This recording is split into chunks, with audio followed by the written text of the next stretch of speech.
মৌলভীবাজারের খলিলপুর ও মনোমুখ ইউনিয়নের সীমানা ঘেঁষে প্রবাহিত বরাক নদী। সময়ের বিবর্তনে নদীটি এখন প্রভাবশালীদের দখলে। নদীর দুপারের সুবিধাবাদী মহল কৌশলে প্রথমে ময়লা আবর্জনা ফেলে, পরে গড়ে তোলে বিভিন্ন স্থাপনা। যে অংশে পানি আছে সেটুকুও ঢেকে গেছে কচুরিপানায়। নাব্য হারিয়ে এটি এখন পরিণত হয়েছে মরাখালে। গতি প্রকৃতি ও নিজস্বতা হারিয়ে নদীটি নীরব কান্নায় নিমগ্ন। বরাক নদীর স্রোতধারা সচল রাখার লক্ষ্যে 2018 সালে 1,30,00,000 টাকা ব্যয়ে পানি উন্নয়ন বোর্ড সদর উপজেলার 8 কিলোমিটার অংশ খননের উদ্যোগ নেয়। কিন্তু নদীটির করুণ অবস্থার কোনো পরিবর্তন হয়নি। বর্ষায় সামান্য বৃষ্টি হলেই চাঁদপুর, কাটারায়, আলাপুর, মুকিমপুর সহ বিভিন্ন গ্রামের মানুষ মুখোমুখি হয় জলাবদ্ধতা সংকটে।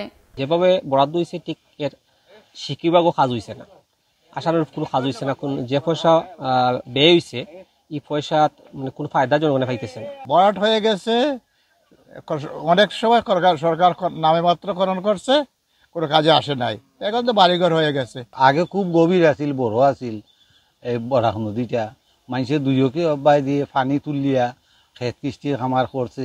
এদিকে পানি উন্নয়ন বোর্ডের নির্বাহী প্রকৌশলী জানান, দখলমুক্ত করে বরাক নদীর অংশ খনন করা হলে আবারও গতি ফিরে পাবে নদীটি।